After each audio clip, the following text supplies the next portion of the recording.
नमस्कार दोस्तों। आज के इस वीडियो में मैं आपको बताऊंगी कि कैसे एज अ पेरेंट्स जो शब्द हम इस्तेमाल करते हैं उनका हमारे बच्चे की साइकोलॉजी पे अच्छा या बुरा असर हो सकता है। माता पिता के जो वर्ड्स हैं, जो शब्द हैं, वो इतने इम्पॉर्टेंट हैं कि वो बच्चे को या तो बना सकते हैं या बिगाड़ भी सकते हैं। 2 एग्जाम्पल से आपको समझाना चाहूँगी। पहला एग्जाम्पल, एक 7 साल की बच्ची है जिसका नाम है मिया। वो एक दिन ड्राइंग बना रही है और ड्राइंग में उसने कोशिश तो की है एक बर्ड बनाने की, लेकिन वो कुछ टेढ़ा मेढ़ा सा बन गया है।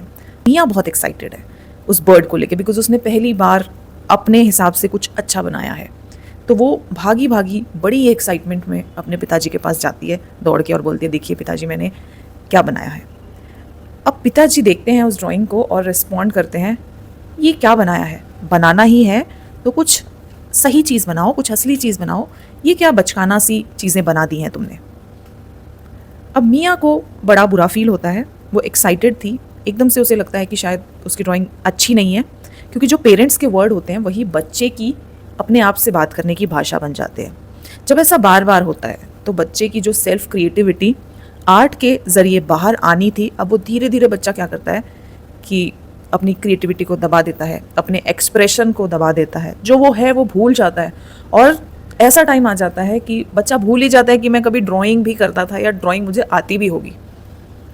लेकिन वहीं अगर विपरीत में अगर ऐसा करें कि मियाँ जा रही है एक्साइटेड होकर पिताजी के पास और पिताजी कहें, वाह बेटा क्या बनाया है तुमने, एक्सप्लेन करो मुझे। अब बच्चा एक्सप्लेन करता है अपनी छोटी सी अंडरस्टैंडिंग के अकॉर्डिंग, और बार बार जब पिताजी इसी तरीके से इनकरेज करते हैं तो बच्चे की भी अंडरस्टैंडिंग बढ़ती है और क्या पता कल जाके बहुत अच्छी वो आर्ट करने लग जाए। तो दोनों ही केसेस में क्या हुआ कि एक जगह तो आपने उसे शुरू होते ही दबा दिया उसके सेल्फ एक्सप्रेशन और क्रिएटिविटी को, लेकिन सेकंड केस में क्या है कि आप उसे धीरे धीरे एनकरेज कर रहे हैं, उसके काम में इंटरेस्ट ले रहे हैं, उसके एक्सप्रेशन को आप दमित नहीं कर रहे हैं, दबा नहीं रहे हैं। किसी भी एक्सप्रेशन को दमित करने से, दबाने से अंदर फिर आपको पता ही है कि एक गुबार बनने लग जाता है।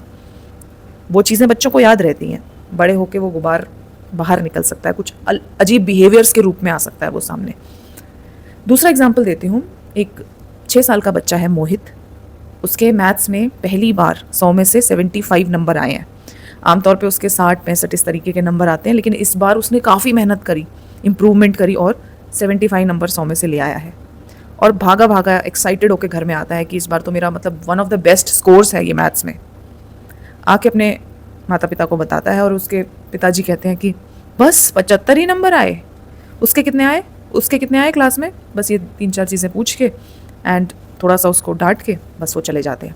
इससे क्या होता है कि इससे ये बच्चे के दिमाग में इंप्रेशन जाता है कि परफेक्शन बहुत इंपॉर्टेंट है, लेकिन जो मैं एफर्ट डाल रहा हूँ, जो मैं कोशिशें इतनी हार्ड कर रहा हूँ, उनकी कोई कीमत नहीं है, उनकी कोई वैल्यू नहीं है। इस वजह से बच्चा कितना भी एफर्ट डाले वो अपने आप को कहीं ना कहीं कम ही पाता है।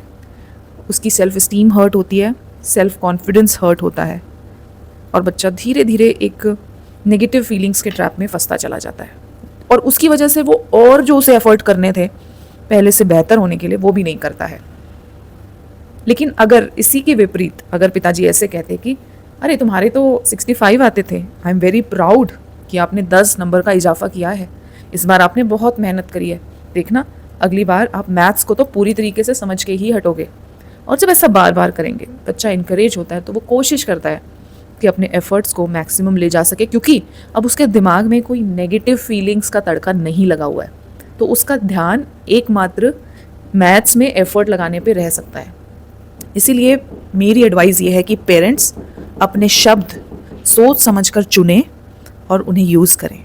पहले उन शब्दों को अपने ऊपर यूज़ करके देखें और अगर आपको सही लगें, एनकरेजिंग लगें, पॉजिटिव लगें, तो ही आप उन्हें अपने बच्चे के साथ यूज़ करें।